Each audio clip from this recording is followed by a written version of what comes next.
안녕하세요. 부자부동산 스터디입니다. 12월 28일 1일 브리핑해 보도록 하겠습니다. 남천자의 최고 경쟁률 448대 1. 재벌집 막내 아들의 원조 은행 빚에 무릎 꿇다. 은행 빚이 무서운 걸 좀 알아야 되겠다. 이런 내용에서 알아봤고요. 마이너스 49% 폭락한 아파트가 나타났습니다. 예, 제목이 약간의 어그로는 필요하더라고요. 남천자의 그리고 오른쪽에는 양정자. 남천자. 얘는 남천자. 얘는 양정자. 여기 보면 비율이 비슷하구나. 나타나는 게 한 60대 1, 대략 60대 1 정도 경쟁률을 뚫어야지 가능하겠더라. 하지만 양정자 별로 시원치 않았죠. 그러면 남천자도 크게 다르지는 않겠구나. 그런 느낌을 가지지 않습니까? 이 수에 부산에 현금 부자 많다는 이야기 또 누군가는 또 가지고 와서 할 거예요. 이거밖에 안 되나? 10억 집을 만약에 당첨된다고 치면 남천자 10억짜리 집에 당첨되어서 산다고 생각하면 현재 금리 한 대략 6% 정도 은행 금리 대출 금리 6% 정도 생각하면 월세가 500만원짜리 집입니다. 보통 사람들이 생각할 수 있는 그런 집이 아니죠. 그러니까 생각하지 할 필요 없습니다. 얘가 만약에 부산 시장 전체를 이끌어 갈 것처럼 이야기하지만 지금 현재 시장은 그렇잖아요.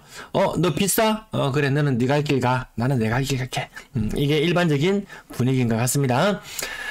오늘 제목에 붙여본 내용인데요. 원조 재벌집 막내 아들 누굽니까? 이분 이병철 삼성의 초대 총수 이병철. 가족관계 보면 형이 있고 누나가 있습니다. 그게 재벌집 막내 아들 맞지 않습니까? 그 아버지 이찬우 천석군의 집안이라 그러죠. 천석군의 집안. 그 중에서 300석 분량의 토지를 기반으로 이 아들 동병철 이병철이 사업을 시작하죠. 사업을 시작했다가 정미소도 하고 운수업도 해보지만 큰 재미를 보지 못해요. 그래서 결국 진출했는 것이 부동산업에 진출했습니다. 은행에서 대출 잘 해줬어요. 시원하게 대출 내줬어요. 근데 갑자기 일본이 전시체제로 전환되면서 대출이 갑자기 중단됩니다. 그리고 상환하라는 이야기가 나와요. 대출이 중단되고 상환하는 이야기가 납니다. 그래서 한순간에 망해버립니다. 한순간에 다 털어먹었습니다. 하지만 이 사람이 제기할 수 있었던 건 아직까지 천석군의 집안에서 아직까지 집안에 상당한 재력이 있었기 때문에 다시 일어서고 할 수 있었죠. 보통 사람들 빚에 한번 무너지면 일어나지 못합니다. 이때 이병철은 이야기합니다. 부동산 투기를 한다는 것은 나라를 위해서도 국민을 위해서도 어느 누구를 위한 것도 아니다. 오로지 소수의 개인의 욕심을 채우기 위한 것이었다고 정의를 했습니다. 지금도 똑같이 되풀이되지 않습니까? 모든 일들이. 이때 당시에 땅의 가치는 지금하고 좀 다릅니다. 이때 뭐 농지, 나는 어디입니까? 이 사람 마산에서 정비 타고 이랬는데 결국 토지를 구매하고자 했던 것은 김해평야. 내가 김해평야 땅을 막 하다 사버리겠다. 이런 각오로 달라들었습니다. 이때 지금의 개개와 가정의 아파트, 이 주거에 대한 개념과 이때의 토지의 개념은 거의 비슷하다고 볼 수 있겠죠. 이때는 먹고 살기 힘든 시절. 농경사회였기 때문에 이 땅 하나하나가 한 명 한 명에게는 굉장히 중요한 것이었습니다. 이게 소수의 지주에게 땅이 집중되다 보면 다수의 사람들은 소작을 하게 되고 결국 자기가 노력한 만큼의 소출을 거둬들일 수 없게 되고 가족이 배를 굶어야 되고 그런 시절. 지금은 아파트에 올인하고 있더라. 누군가는 엄청난 빚을 내서 했더라. 지금 대출이 중단되고 있죠. 대부업도 지금 철수한다는 이야기 나오죠. 이금융권도 지금 PF부터 시작해서 일반 가게를 위한 주담대도 일부 막히는 경우들도 나타나고 있어요. 왜? 은행에 돈이 없으니까.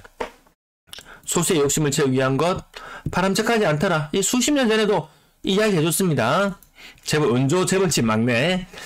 자, 매도 물량 오늘 또 수요일 큰 폭으로 늘어서 39,900건. 또 조금 줄어드는 추세는 맞습니다. 하지만 은행 시중 뉴스에서 나오는 것처럼 급급 매물이 사라지고 있다. 그거는 뻥카예요.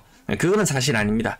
위쪽에 어중간하게 우리 아파트는 이 정도 가격해 하고 나타내놨던 상징적인 그런 매물들이 빠지고 있는 것이지 급급매는 빠지지 않더라. 급급매 매물은 계속해서 나오고 근래로 접어들면서 계속해서 더 낮은 가격의 물건들이 출현하고 있더라. 전세 물량 이 선을 지금 아슬아슬 줄타기 하고 있습니다. 요 줄 위에서 이 예측치 18,352건. 이거 제가 맞추는 거 아닐까요? 맞추면 작두를 대령해 주시기 바랍니다. 월세 물량 11,284건 최고치를 갱신했고요. 전체 임대 물량도 지금 잠시 주춤해 보일 뿐이지 내년 되면 또 이런 흐름 또 나타납니다. 또 나타날 수밖에 없다는 이유 아시죠? 입주 물량 많고 많다. 아파트 거래량 37건 중에 신고가는 2건이 있었고요. 여기 보시면은 규제 해제 효과 3개월은 가더라. 제가 두 가지를 말씀드렸어요. 이 아파트 거래량 관련해서는 1000건 수준의 거래량이던 것이 1200건 수준으로 거래량은 규제 해제되고 나면 20% 늘어날 것이다. 이 말 맞아 떨어졌죠. 또 한 가지 말씀드렸던 거 뭔가요? 3개월은 가더라. 3개월 규제 해제할까 3개월 이제 약발 다 떨어져 갑니다. 근데 내년에 규제를 또 대량 해제하기 때문에 어떻게 반응할지는 모르겠지만 일단 규제 해제 효과는 여기에서 끝났다. 규제 해제도 시장이 별 반응이 없거든요. 가격이 빵빵 튀어 올라서 누군가가 막 사줄 줄 알았는데 안 사줘요. 그러면 대안으로 뭘 선택합니까? 약간 증여성 매매 같은 것들도 여기 포함되어 있어요. 내년부터 증여하게 되면 세금도 달라지고 그걸 또 증여받은 물건을 처분할 때까지 기간도 굉장히 길게 잡아야 되는 그런 문제점들이 있기 때문에 12월 달이 지나고 나면 내년에는 거래량이 정말 더 많이 줄어들 수도 있다. 왜냐하면 이 증여성 매매, 증여는 거래량에 포함되지 않습니다.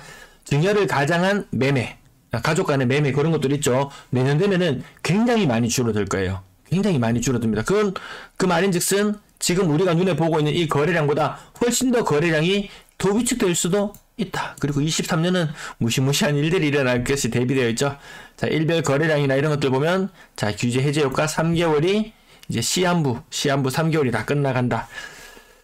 그래봐야 1200건대에 올라서기 힘든 거래량의 흐름으로 보이고요. 대연 힐스테이트 프루지오 53평형 가격이 20% 조금 덜 빠지는 모습. 쌍용도 플래티넘 사제가 지하드 아파트는 이제 가격이 7억대로 굳혀지는 분위기 느낌 나지 않나요? 어제 7억대의 가격 그리고 7억 5천의 가격 이런 것들 보면 한참 때 12억 4천까지 갔어요. 고점 대비 40% 정도 하락하는 모습. 인근에 있는 아파트들도 가격 영향 받을 수밖에 없겠죠.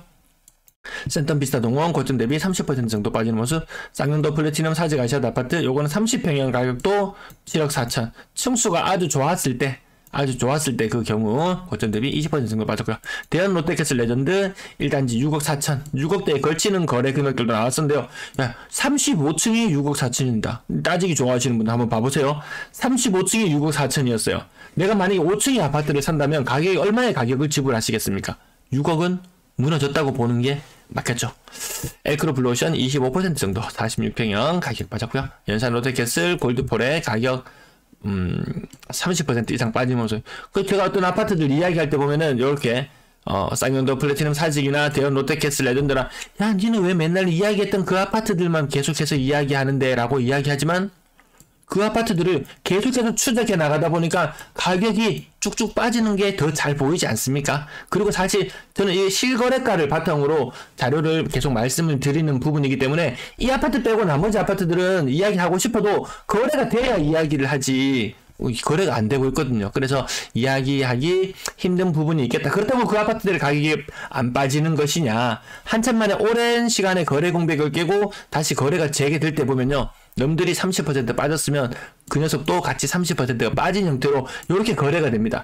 그래서 모든 아파트를 다 살펴볼 수 없어요. 부산에는 80만 개의 아파트 80만 가구의 아파트 다 살펴볼 필요 없어요. 타입 따지고 뭐 따지고 따질 필요 없어요.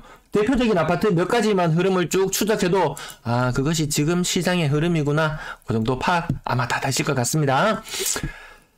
구서동 쌍용예가 아파트 2단지 20% 정도 빠졌고요. 매매가 전세 가격 막 비슷해집니다. 지금 굉장히 혼란스러운 시기로 갑니다. 그게 23년에 그게 달할 것으로 보입니다. 지금 빌라 사기 이야기 한창 입 털고 있죠. 아파트 역전세가 훨씬 더 큰 문제를 안고 있습니다. 빌라 사기 못지않은 게 이 아파트 역전세. 굉장히 많이 터진 얼굴로 보여집니다. 특히 공시지가 1억 미만 아파트 이러면서 사람들 몰려다니면서 부산에도 투기하는 사람들 있었죠.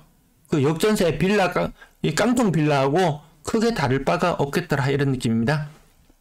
센텀 리버 SK뷰 고점 대비 25% 정도, 안락동 경동림 20% 정도, 대동타운 30% 정도 빠져서 5억 5천, 동네 3차 SK뷰 가격 고점 대비 20% 정도 빠졌고 21년씩 얼마 안 된 아파트 세금 왕창 내면도 불구하고 급한 것부터 팔리는 것부터 팔는 시장 분위기가 되면은 이런 신축 아파트들도 이렇게 급하게 거래가 되긴 하더라고요. 서면 아이파크 거의 고점 대비 40% 가까이 빠진 모습 보이고요. 30% 이상 빠지는 모습.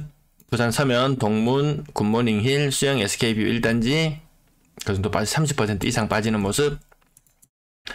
그 다음 자동 롯데아파트, 요거 제가 제목을 약간 어그로 끌어봤는데 요거 근래 자주 있었던 현상이었어요. 제목을 저렇게 써놓지 않으면 제가 앞에 뭐 이병철 내용 이런 거 어제 밤새도록 고민해서 자료를 찾았다든지 뭐 이런 부분들에 있어서 사람들 눈길조차 받지 못합니다. 그래서 약간의 어그로성 제목은 늘 있다는 부분 양해를 부탁드릴게요. 나머지 앞부분이 좀 길어져서 뒷부분 건당 거래대금은 올라가고 있는 분위기. 지금 거래량 살아나고 있는 게 1200건. 아직 멀었죠. 2019년을 항상 다시 보시면 됩니다. 거래량이 2배 수준으로 혹은 4배 수준으로 빵빵 튀겨줘야지 뭔가 이게 시장의 분위기가 반전될 그게 나타나는데 그게 안 보인다는 거죠. 그래서 거래량 1일 거래량, 월간 거래량 관심 있게 계속 지켜봐 주시면 감사하겠습니다. 부자들도 집 안 산다. 3억 미만 비중 50% 정도 수준까지 점점 떨어지고 있고 6억 이상 비중 이것만 보면 뭔가 되게 고무적인 분위기가 느껴지는데 또 시장은 그렇지가 않네요. 분양권 거래량 8건 중에서 신고가는 없었고요. 분양권도 안 팔리니까 규제 해제되고 나서 뭔가 더 큰 프리미엄의 혜택을 볼 줄 알았는데 프리미엄이 쫙쫙 빠지죠. 프리미엄이 쫙쫙 빠지는 게 결국 아는 사람한테 넘기는 그런 현상들이 나타나고요. 부산 오션포지티 프로지 어제도 튀어나오더니만 네가 왜 지금 여기서 나와? 이거 지금 입주 시작한 지 굉장히 오래된 아파트들도 분양권 시장이 막 나와요. 희한합니다.